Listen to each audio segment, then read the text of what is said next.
Hi dears, അസ്സാം വലൈക്കും, welcome back. അപ്പോൾ ഇന്ന് റമദാൻ 20 വിശേഷങ്ങളാണ് കേട്ടോ. അപ്പോൾ എല്ലാവരും വീഡിയോ മുഴുവനായിട്ടും കാണുന്നതിനോടൊപ്പം തന്നെ ലൈക്ക് ചെയ്യാനും കൂടെ തന്നെ സബ്സ്ക്രൈബ് ചെയ്ത് സപ്പോർട്ട് ചെയ്യാനും മറക്കല്ലേ. അപ്പം ഞാനിതാ അത്താഴത്തിന് എണീറ്റ് ഒരു ഗ്ലാസ് ചുടുവെള്ളവും കുറച്ച് റവപ്പ്മാവുമാണ് കഴിക്കുന്നത്.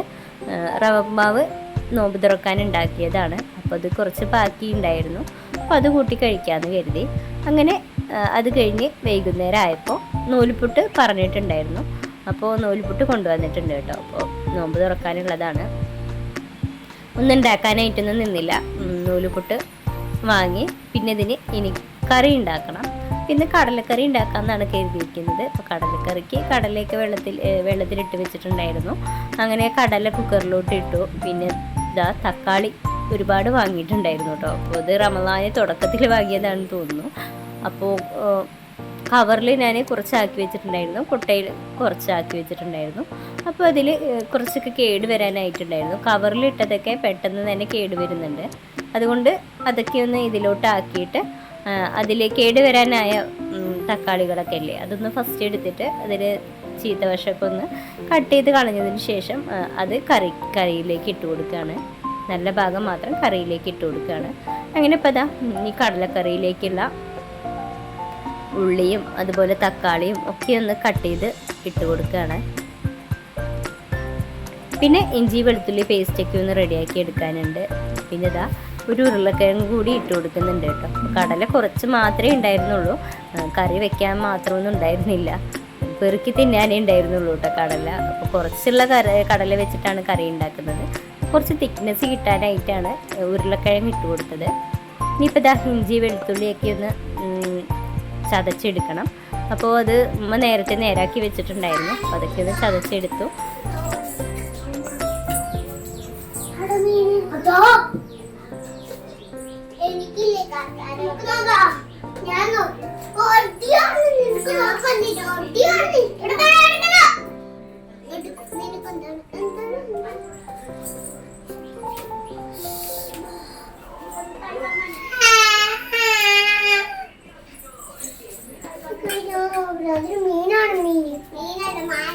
അപ്പോൾ അവർ മീൻ കുട്ടികളെടുക്കാതിരിക്കാൻ വേണ്ടിയിട്ട് മുകളിൽ കയറ്റി വെച്ചിരിക്കുകയാണ് കേട്ടോ.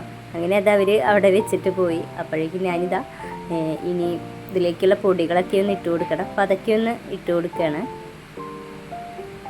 അങ്ങനെ പൊടികളും എല്ലാം തന്നെ ഇട്ട് കൊടുത്തതിന് ശേഷം എന്താ കുക്കറൊന്ന് അടുപ്പത്തേക്ക് വെച്ച് കൊടുക്കുകയാണ്. ഇനിയിപ്പോൾ ഇതൊന്ന് വേവിച്ചെടുക്കണം. ഇനി അത് വേകുന്ന സമയം കൊണ്ട് ഇനി ഇവിടെ കുറച്ച് പണികളൊക്കെ ഉണ്ട് കേട്ടോ. അപ്പോൾ അപ്പോഴേക്കും നാരങ്ങ വെള്ളം ഒന്ന് ആക്കിയെടുക്കണം. പിന്നെ ഫ്രൂട്ട്സ് കട്ട് ചെയ്തെടുക്കണം. പിന്നെ ഇതിലേക്കുള്ള തേങ്ങ ഒന്ന് ചിരവിയെടുക്കണം. അങ്ങനെ കുറച്ച് പണികളൊക്കെ ഉണ്ട്. അപ്പോൾ അതൊക്കെ ഒന്ന് ഇനി ചെയ്തെടുക്കുകയാണ്. അങ്ങനെ എനിക്കും മക്കൾക്കുള്ള വെള്ളമൊക്കെ ഒന്ന് കലക്കിയെടുത്തിട്ടുണ്ട്.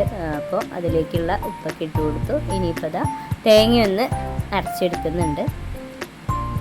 അപ്പോൾ തേങ്ങ അരയ്ക്കുന്ന സമയത്ത് ഞാൻ തേങ്ങയിലോട്ട് ഇതിൽ നിന്ന് കുറച്ച് ഉരുളക്കിഴങ്ങും അതുപോലെ കുറച്ച് കടല കൂടി ഇട്ടിട്ട് നന്നായി അടിച്ചെടുക്കുകയാണ് കേട്ടോ ചെയ്തത്. എന്താണെന്ന് വെച്ചാൽ നല്ലൊരു കുറുക്കം കിട്ടാൻ വേണ്ടിയിട്ടാണ്. അങ്ങനെ അതവിടെ ഇരുന്ന് തിളയ്ക്കുന്നുണ്ട്. ആ സമയം കൊണ്ട് ഇതാ കട്ടൻ ചായക്കുള്ള വെള്ളം വെച്ചിട്ടുണ്ടായിരുന്നു. അപ്പോൾ അതൊക്കെ ഒന്ന് പൊടിയൊക്കെ ഇട്ടൊന്ന് തിളച്ച് വെച്ചു. കറി മാറ്റി വെച്ചതിന് ശേഷം ഇനിയിപ്പോൾ അതിലേക്കുള്ള ഉള്ളിയും അതുപോലെ കറിവേപ്പില മല്ലിയില എല്ലാം കൂടി ഇട്ടിട്ടൊന്ന് താളിച്ചെടുക്കണം. അപ്പോൾ അതൊക്കെ ഒന്നിനി ആക്കിയെടുക്കുകയാണ്. അങ്ങനെ കറിയൊക്കെ റെഡിയാക്കി എടുത്തിട്ടുണ്ട്. അപ്പോൾ അതിലേക്കുള്ള താളിപ്പൊക്കെ ഒഴിച്ചു കൊടുത്തു. കറി റെഡിയായി, ചായ റെഡിയായി, അതുപോലെ നൂലുപുട്ട് റെഡിയായി, പിന്നെ വെള്ളമൊക്കെ റെഡിയാക്കിയിട്ടുണ്ട്. ഇനിയിപ്പോൾ ഇവിടേക്കൊന്ന് ക്ലീൻ ചെയ്തെടുക്കാനുണ്ട്. അപ്പോൾ ഉള്ളിയൊക്കെ തൊലിച്ചതിൻ്റെയൊക്കെ ഉള്ളിത്തോലൊക്കെ ഉണ്ട്. അപ്പോൾ അതൊക്കെ ഒന്ന് തുടച്ച് വൃത്തിയാക്കി എടുക്കുകയാണ്. ഇങ്ങനെ അവിടേക്കൊന്ന് തുടച്ചിട്ടതിന് ശേഷം ഇനിയിപ്പോൾ ഫ്രൂട്ട്സ് ഒന്ന് കട്ട് ചെയ്തെടുക്കണം. ഫ്രൂട്ട്സിനായി ഞാൻ ഒരുപാട് ഐറ്റംസ് ഒന്നും എടുത്തിട്ടില്ല. ഒരു പകുതി ആപ്പിൾ മാത്രമേ എടുത്തിട്ടുള്ളൂ കേട്ടോ. അതേ ചിലവാവില്ല. മുന്തിരി ആണെങ്കിൽ നന്നായിട്ട് പോയിക്കോളും.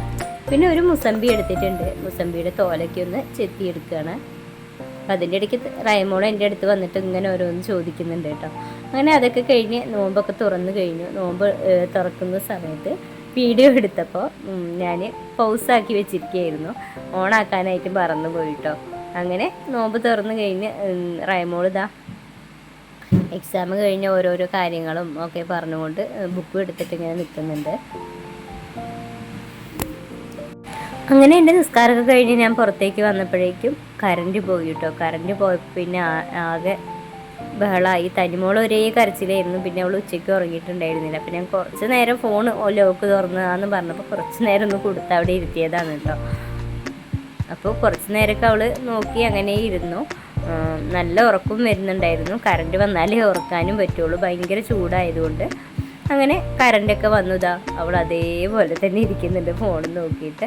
അതിൻ്റെ ഇടയിൽ തക്കുടും അതുപോലെ തന്നെ റയമോളും TV കാണാനായിട്ട് കറണ്ട് വരാൻ കാത്തിരിക്കുകയായിരുന്നു കേട്ടോ. അപ്പോൾ അത് അവർ TV കാണാനായിട്ട് കൊച്ചു TV കാണാനായിട്ട് ഇരിക്കുകയും ചെയ്തു. അങ്ങനെ അത് കഴിഞ്ഞപ്പോൾ ഞാനിതാ നൂൽപുട്ടും കടലക്കറിയും കഴിക്കുകയാണ്. ഞാൻ കറണ്ട് വരാൻ കാത്തിരിക്കുകയായിരുന്നു കേട്ടോ. വിശന്ന് വലഞ്ഞിരിക്കുകയായിരുന്നു ഞാൻ. അങ്ങനെ ഞാൻ നൂൽപുട്ടും കടലക്കറിയൊക്കെ കഴിച്ചു. പിന്നെ കുട്ടികൾ നേരത്തെ കഴിച്ചിട്ടുണ്ടായിരുന്നു കേട്ടോ. പിന്നെ അവർ ഉമ്മ കഴിക്കുന്ന സമയത്ത് ഉമ്മാൻ്റെ കൂടെ കഴിച്ചിട്ടുണ്ടായിരുന്നു. അപ്പോൾ ഇന്നത്തെ വീഡിയോയും ഇന്നത്തെ വിശേഷങ്ങളൊക്കെ ഇത്രയേ ഉള്ളൂ. ഇഷ്ടപ്പെട്ടാൽ ലൈക്ക് ചെയ്യുക, ഷെയർ ചെയ്യുക. സബ്സ്ക്രൈബ് ചെയ്യാതെയാണ് നിങ്ങൾ കാണുന്നത് എങ്കിൽ പ്ലീസ് ഒന്ന് സബ്സ്ക്രൈബ് ചെയ്യാൻ മറക്കല്ലേ. ഇൻഷാ അല്ലാഹ് അടുത്ത വീഡിയോ ആയിട്ട് വീണ്ടും കാണാം. Thanks for watching.